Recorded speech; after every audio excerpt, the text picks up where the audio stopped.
My sister faked a pregnancy to ruin my engagement party. My sister has always needed to be the center of attention. And I don't mean that in the casual way people usually say it. I mean every birthday, every graduation, every family event somehow became about her. If someone got good news, she'd have better news. If someone had a problem, hers was somehow bigger. For years, my family just accepted it. That's just how she is. You know, the sentence families use right before enabling terrible behavior.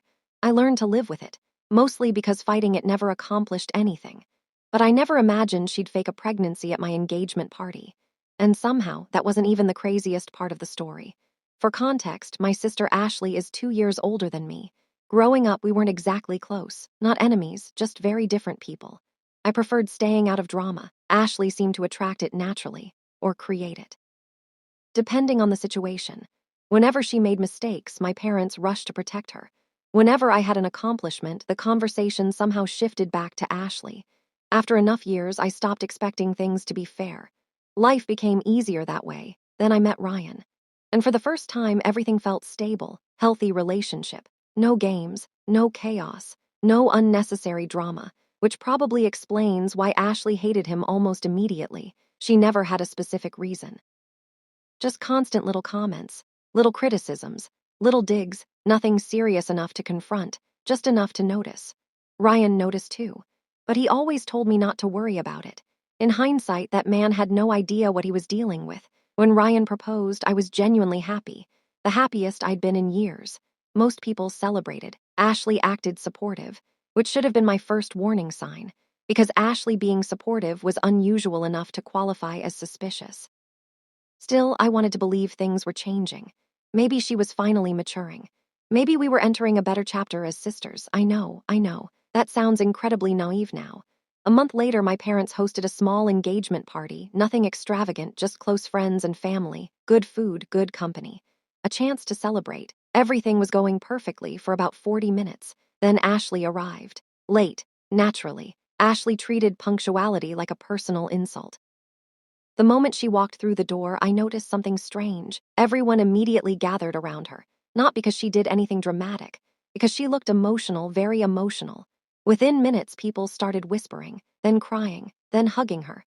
I remember standing there thinking, what is happening? Then my mother rushed over, tears in her eyes, huge smile on her face, and announced it. Ashley was pregnant. The room exploded. Cheers, congratulations, questions, excitement. And just like that, my engagement party transformed into Ashley's pregnancy celebration. I wish I were exaggerating. I'm not. Within 30 minutes, people weren't discussing my engagement anymore. They were discussing baby names, nursery ideas, future grandparents, everything. Meanwhile, I felt like a guest at my own event. Ryan looked furious. I looked numb. And Ashley looked thrilled. Not happy, thrilled. Like she'd just won a competition nobody else knew they were participating in. At one point, my aunt literally asked if we could move my engagement cake so everyone could take photos with Ashley. That actually happened. The entire evening felt surreal. Eventually, Ryan and I left early. Neither of us wanted to cause a scene. But the drive home was silent. The kind of silence that says everything. Then Ryan finally asked the question sitting in both our minds.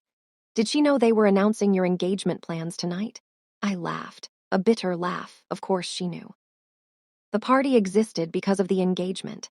Then came twist number 1.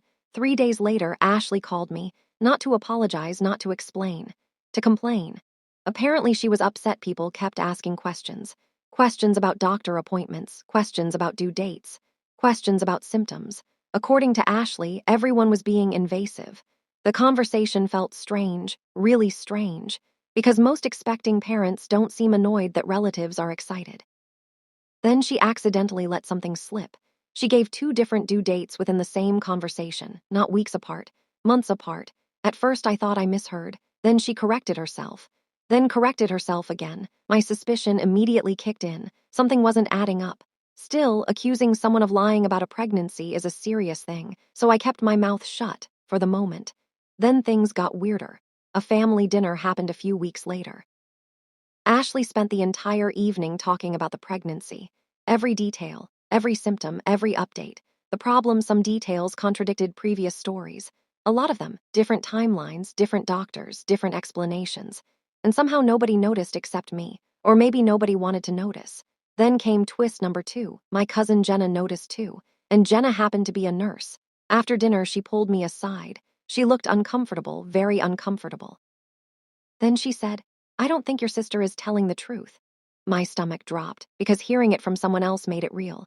Apparently, Ashley's stories weren't just inconsistent. Some of them were medically impossible. Not unlikely, impossible. Suddenly, all my suspicions came rushing back. But we still didn't have proof. Just questions, lots of questions. Then Ashley announced something new. A gender reveal party. At 8 weeks. 8 weeks. Even family members started looking confused.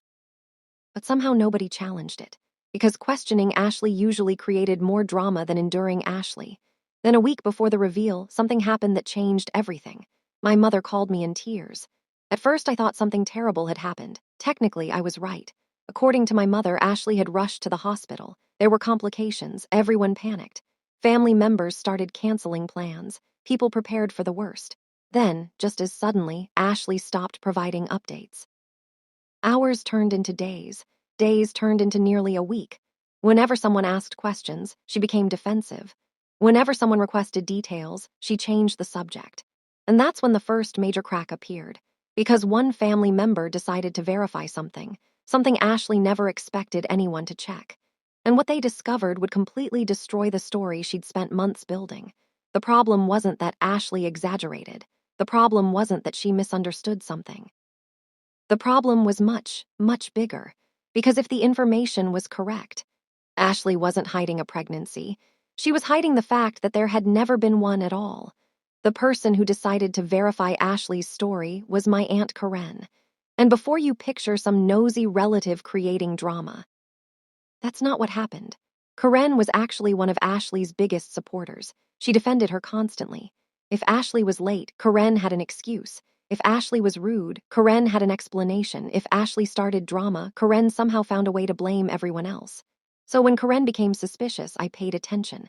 Apparently, during all the panic surrounding Ashley's supposed hospital visit, Karen offered to bring her some things: a phone charger, a change of clothes, basic stuff.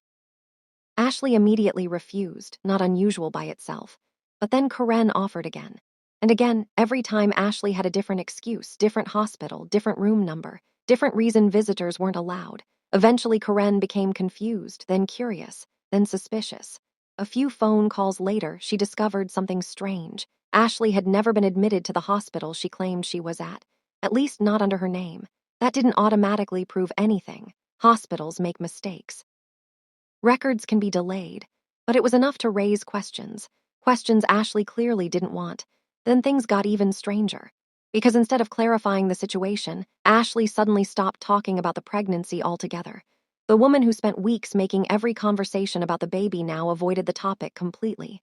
Family members noticed. Friends noticed. Even my parents noticed. And trust me, if my parents noticed, it was obvious. Then came twist number 3. A mutual friend contacted me privately, someone who knew both me and Ashley. According to her, Ashley had been telling entirely different stories to different groups of people. To some friends, she was expecting.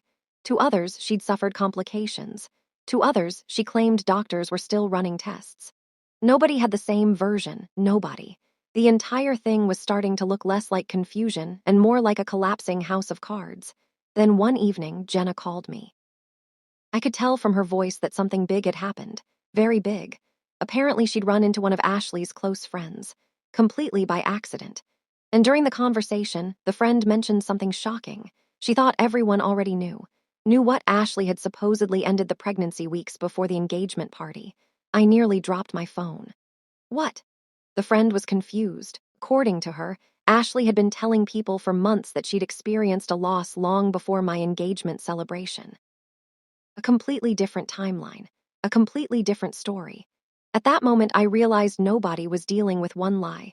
We were dealing with multiple lies, contradicting lies, the kind that become impossible to maintain. Then came the moment everything exploded.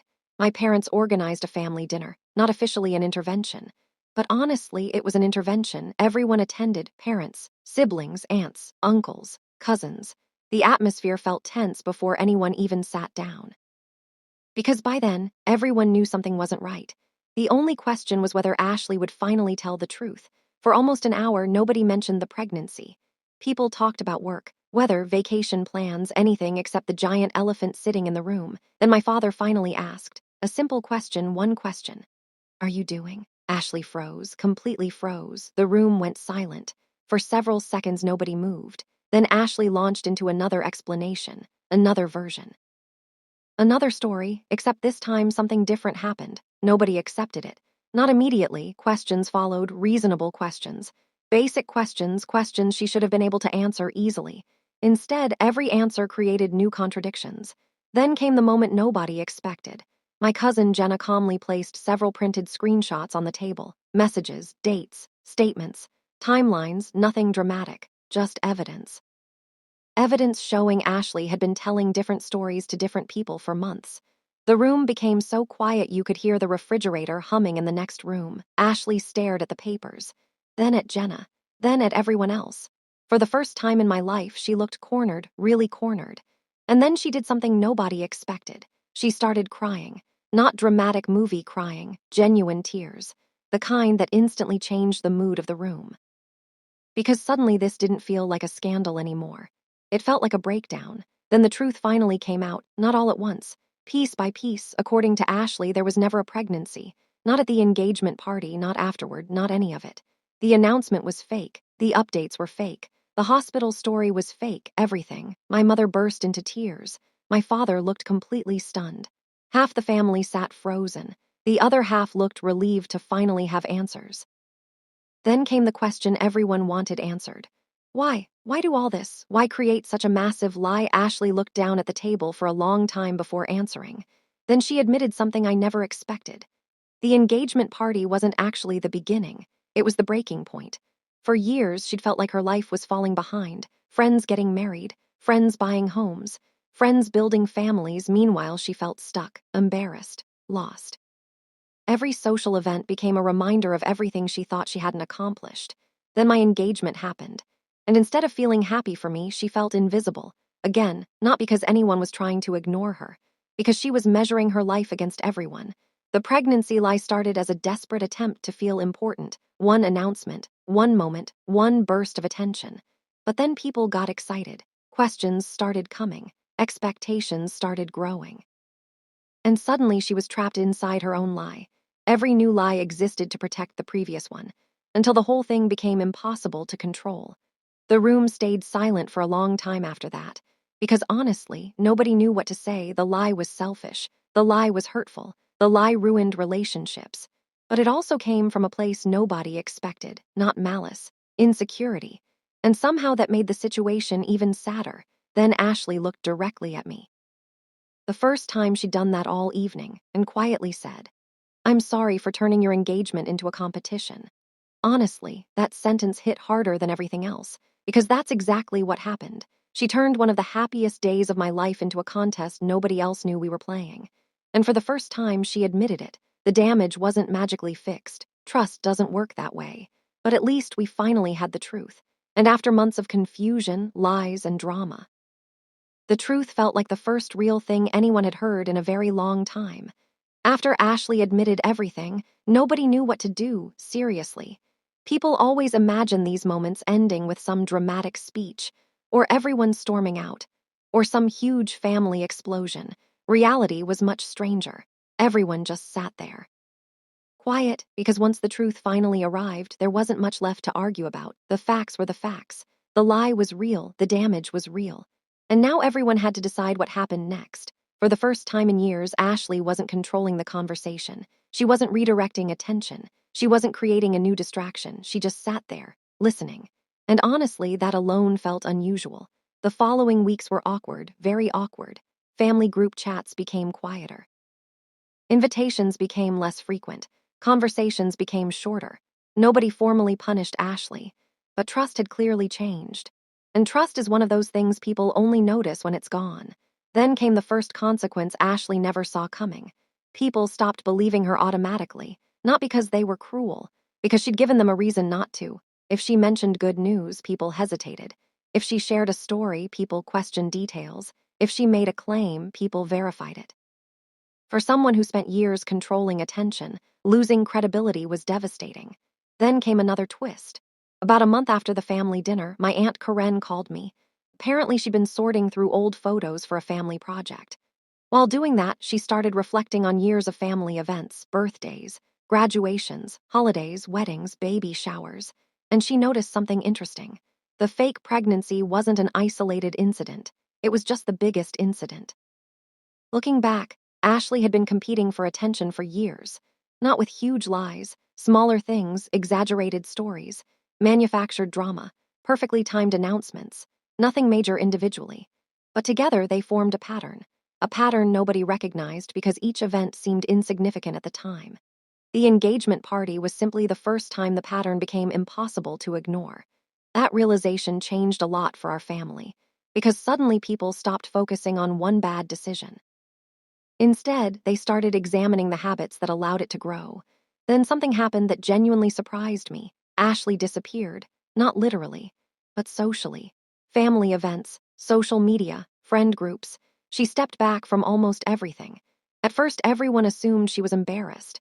And honestly, she probably was. But eventually, I learned there was another reason. She was actually trying to figure out why she needed attention so badly in the first place. According to my cousin, Ashley started seeing a counselor, started working on herself, started having conversations she'd avoided for years. Now, before anyone thinks this magically solved everything, it didn't. Growth is messy, progress is slow, and trust takes much longer to rebuild than people expect. But it was the first time I saw Ashley addressing a problem instead of creating a distraction from it. Then came my wedding, the event everyone secretly worried about, including me.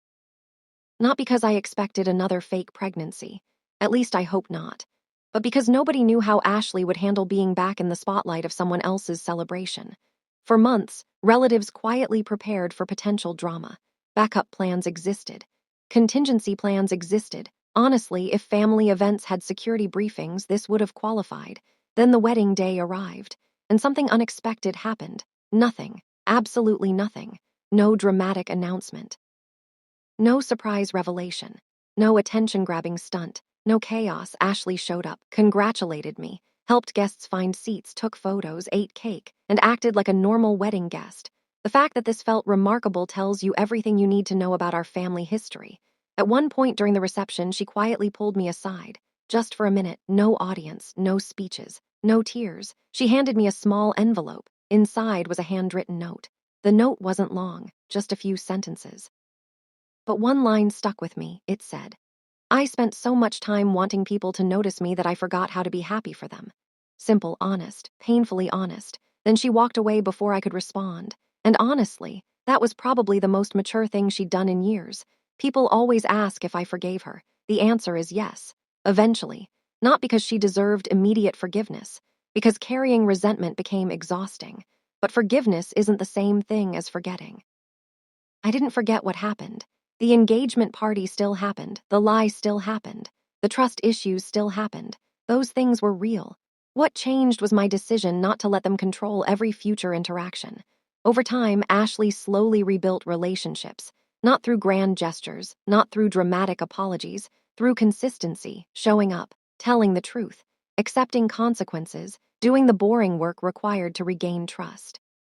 Ironically, it earned her more genuine respect than all the attention-seeking ever did. Looking back now, the fake pregnancy wasn't really about a baby. It wasn't even about my engagement. It was about insecurity, comparison, and what happens when someone becomes so focused on keeping score that they stop appreciating their own life. The engagement party may have been ruined, but the truth eventually forced conversations our family should have had years earlier, conversations about attention, validation, comparison, and the unhealthy ways people sometimes chase all three. So yes, my sister faked a pregnancy at my engagement party. As ridiculous as that sounds, it's true. But the bigger story wasn't the lie itself. The bigger story was what happened after the lie collapsed. Because sometimes the most important moment isn't when someone gets caught. It's when they finally stop pretending. And for Ashley, that moment changed everything.